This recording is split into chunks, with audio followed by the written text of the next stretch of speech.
Are ye mates? It's time for some swashbuckling adventures.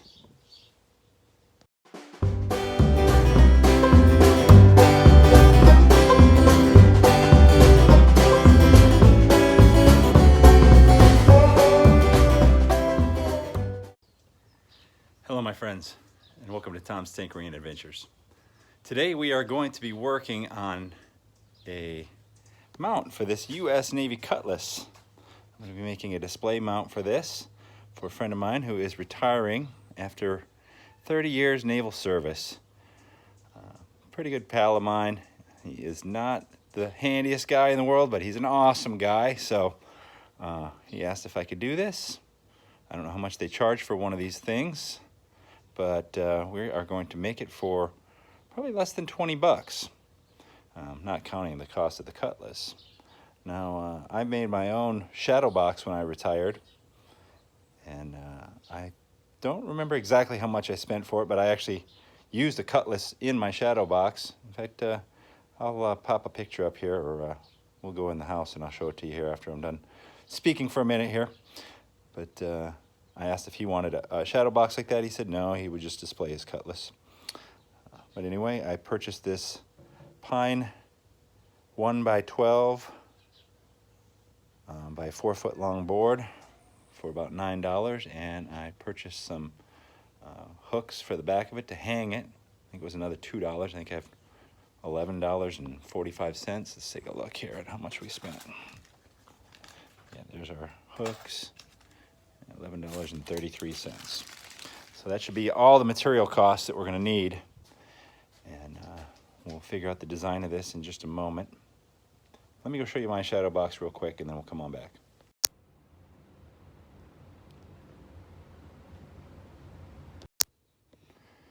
For a lot of things like this, I would usually use pine or maybe maple or something, but I've done several display plaques with pine.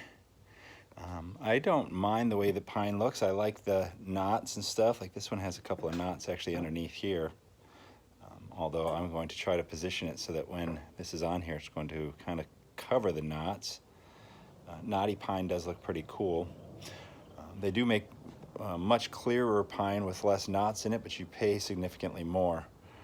I don't even know if they make clear pine with a 12-inch wide, but the 6-inch wide pine was about double the price of this. So I would have had to buy 2 of them, and then double the price would have been like $30. It wasn't quite double the price. I think it was like $15 for a 4-foot section. But anyway, I usually when I purchase a board like this, I'll go through the entire rack and try to pick out the best ones. I knew I wasn't going to use the entire length, so this one had a knot on this end, which I knew I was going to cut off, and I knew I wasn't going to use the entire width. I did pick a 12-inch board, but I figured that would give me a lot of latitude on where the knots could be on it. There was a couple I had that had knots on the edges, and maybe looking back I should have got those, but this one kind of just covers the knots in the middle naturally. So what I think I'm going to do is I'm going to make a flat bottom. I'm going to notch out the corners. I'm going to put the edge of this maybe right close, and this edge might just be hanging off. And we do have, like I said, we do have these 2 knots, so I'm probably going to put those right about there, because I'm going to also build some hangers. So one will go there and one will go there. It's probably going to just about cover where those knots are. So the first thing I want to do is I'm going to cut this thing to length. So for that, I'm going to get my chop saw. We'll get that out and get it set up. All right, well, I love this DeWalt chop saw. The issue with cutting a board this big is that it doesn't cut long enough. It's not big enough to cut all the way through. If I had a, I forget what they call it, it has a sliding action. This one doesn't do that. So I'm going to have to do one cut and then flip it over and do a second cut to cut all the way through. And that's okay.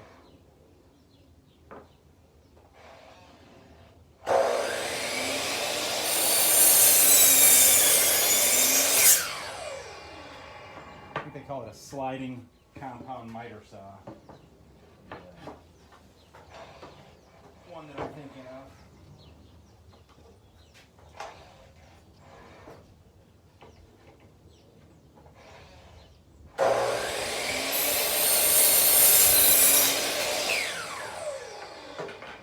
go. And I'm going to cut the other end. And now we're looking something like that. So the handle, or would that be considered the hilt? I don't know. Handle is on this end, and we're overhanging a little bit. Sitting right over the knots, basically. And now I want to determine how much I want below and how much I want above this. Like I said, I think I'm going to run with a straight. Just going to cut straight across the bottom, and the top I might just put like an arc into it. I haven't decided yet. We'll have to see. But I'm thinking I'll go about that much underneath it. So we will set up the table saw, and I'll cut off the bottom, and then once I have that set on here, well, we can figure out both actually, how high I want the top. So I'm going to draw those out. I'll set you up. We'll make a cut on here, and maybe even I'll wear eye protection. Safety third.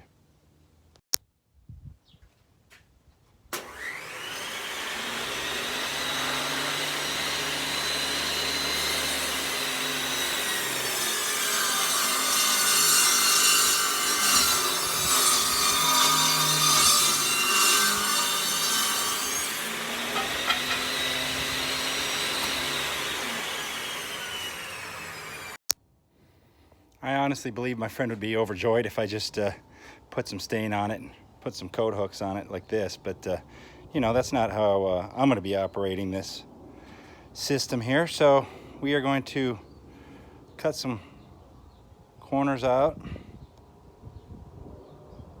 And actually I want to, like I said, I think I'm going to put an arc on the top of this, but I need to figure out how to do that. So I think what I'm going to do is I am going to measure exactly in the center. We'll maybe measure an inch down, and then figure out a way to draw a nice clean arc across there. And usually when I do corners like this, well, let me show you what I've done in the past.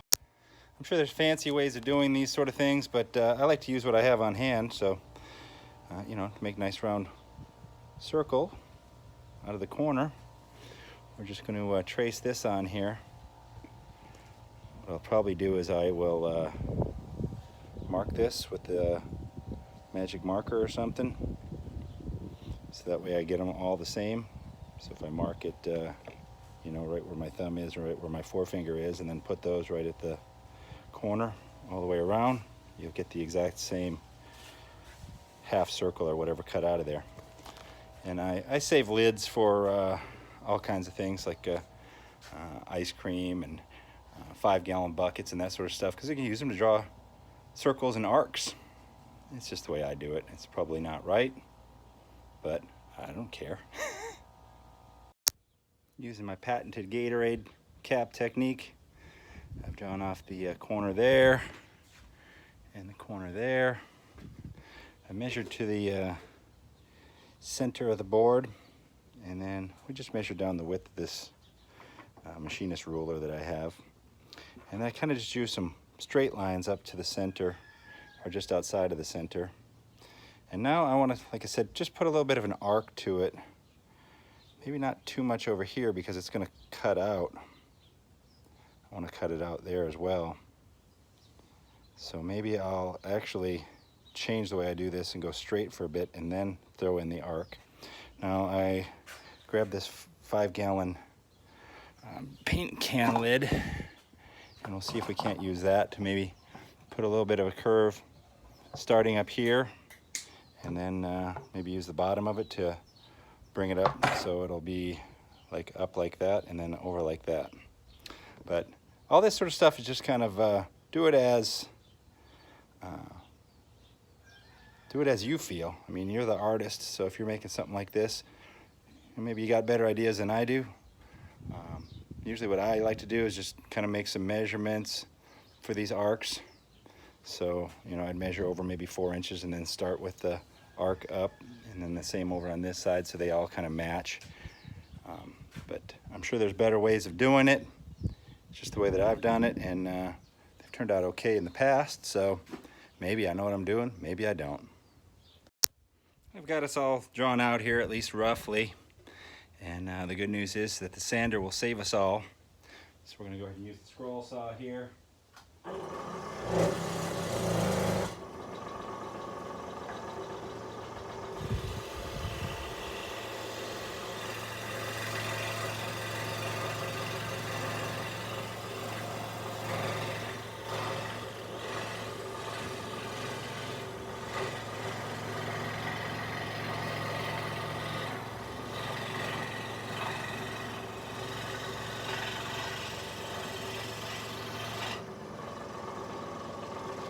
And just continue on for all the rest.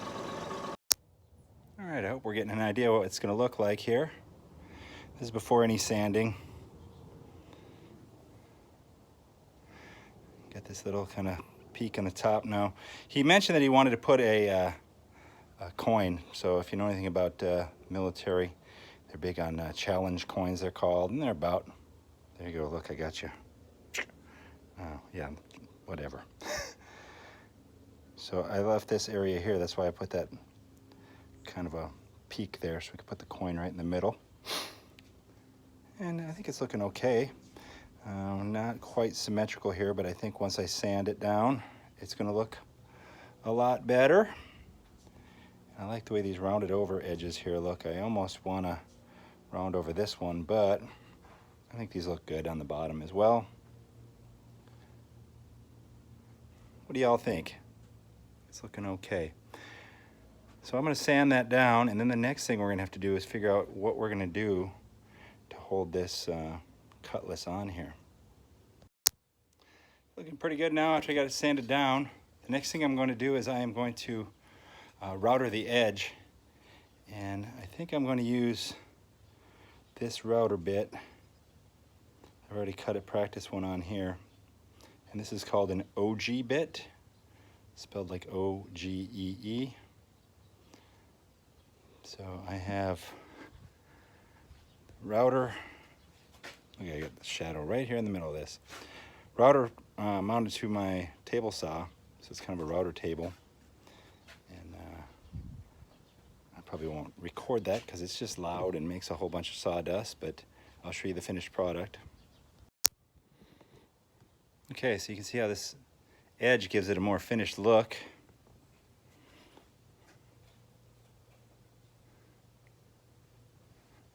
We get a little bit more sanding.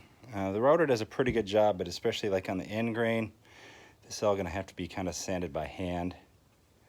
And a couple spots where I sat for a little too long, see how that got burned there? It's real easy to do here on these corners.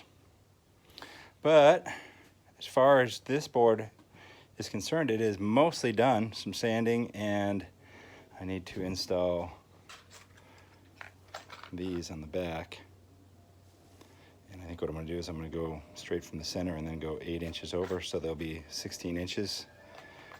So set on studs. Not that I believe that my buddy will understand how to find the studs and get the screws in there, but you know what? I can make fun of him. The next thing we have to figure out is how are we going to attach this Cutlass to this board, to this display plaque. It's not a board anymore. So there's lots of different ways. I could probably just buy some hooks and screw them on here, but I'm going to make something out of the scraps of wood we had left. So from one of the ends that we cut off here, I cut a block down to 2.5 inches, and then I measure how wide the body of this Cutlass is here.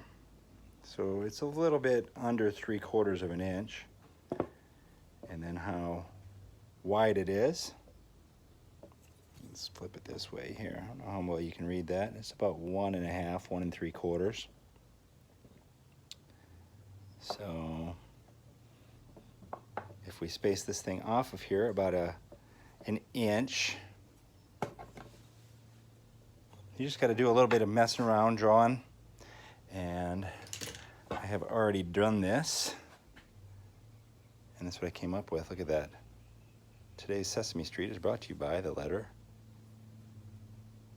N, U. This is what we got right here. All right, let me get this thing in the crook of my arm here. Sorry about this. There we go. Voila. So I'll put that one right over that knot right there. It puts us right at the edge.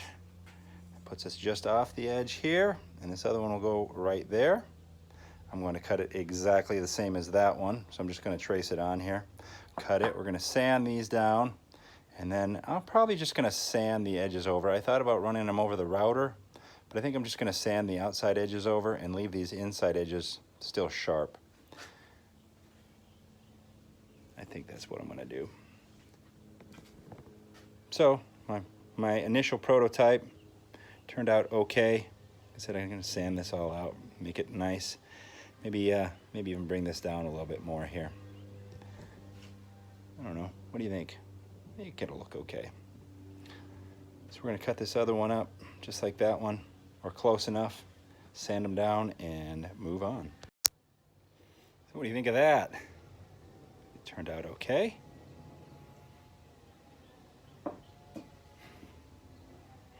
Uh-oh.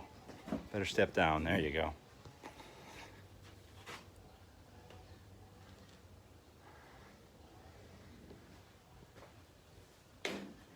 So now what I need to do is drill some holes from the back to mount this thing. So I think what I'm going to do is I'm going to kind of trace around where this is right now, drill the holes from the front through, and then we'll screw it on from the back. We'll screw both of these on. So once I trace around this with a pencil, then I'll sand the pencil marks off after I drill the holes. See, pretty tricky. And I put this up about 1 inch on each side. That should be enough room there to still put the coin. Or if we don't decide to put a coin, whatever. I think it's looking okay. Now we're cooking. You don't look too half bad there, huh? Ridge in the center, I don't think I quite got that perfectly centered, but that's okay. And while I was at it, I installed the mounting brackets on the back. I basically measured from the center, 8 inches over for each, so they're 16 inches. And then I traced where that little slot is at, and I drilled just a shallow hole underneath there, so that then the screw will slide up in there. So you can have it sticking out of the wall just a little bit. Now all we got to do is stain it and seal it with whatever we decide to seal it with. So I think, yeah, well, I think I'm done working for today, but I won't end the video here. I'll get some stain on it and we'll show you what she looks like completed. Okay, it's the next day for me, but it's only like 1 second later for y'all. We're gonna stain this. I got a bunch of different stain in my stash of leftover chemicals, but we are gonna use this one here, some Colonial Maple. As you can see, I got the stir stick in there, it's all stirred up. Oh, you can't see me stirring. There you go. I got to get the action. The action shot. There you go. And now the exciting part here. Put color to the wood.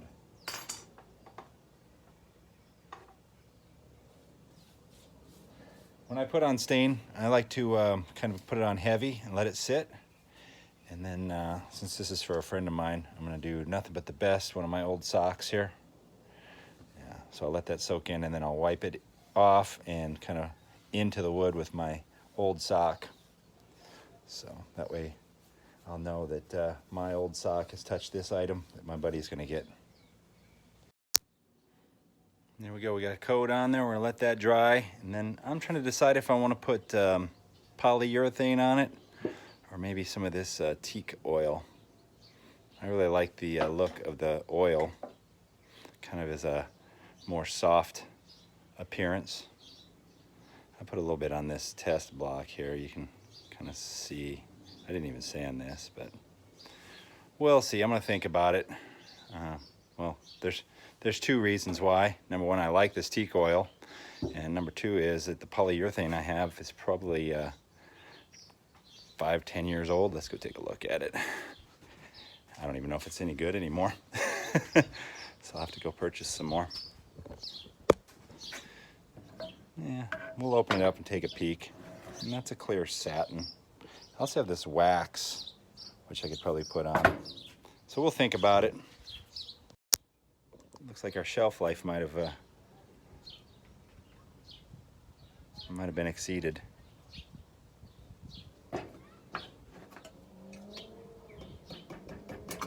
Oh, hey, we can break on through to the other side, just like the doors. Yeah, I don't know if I want to use that. I decided to purchase something new here to try here, so I'm going to use this clear wood finish satin lacquer. We'll give that a shot, so I'll let you know how that looks. It's been a crazy busy day here, but I got 3 coats of lacquer on this thing. You can kind of see the little bit of shine. It's still a little bit wet from this last coat. I don't know if I'm gonna like this lacquer finish or not. We'll see. One thing I don't like about it is that I have gone through 3 brushes because I don't have lacquer thinner, I have paint thinner. So fortunately I have kind of the cheaper brushes, but even that being said, I'd rather, soak them and reuse them at least, for one job. So I could have had 3 different jobs done, but now I just did one job and 3 brushes. But that's okay, they're not too expensive. And it said it's supposed to go on and self-level, but I don't really see that. It said it's supposed to not show brush strokes, but you can see them in there. So once it dries, I am probably going to, I have some furniture wax, so I'll probably put some furniture wax on it with some quad 0 or 4/0 or whatever you want to call it, 000 steel wool. And hopefully that will work. We will see. In the meantime, I gotta get all these vehicles put away and get washed up. I have been working on stuff all day long, not just this. So I'll come back to you tomorrow. Wilbur wasn't a whole lot of help on this project, but you know what? He's a good guy anyway. So after I got done with the lacquer, I used a little bit of this wax, furniture wax or whatever. I don't know why we're not focusing very well here, but I put some of this on with some fine steel wool. I don't know if I'm a fan of that lacquer, but it worked.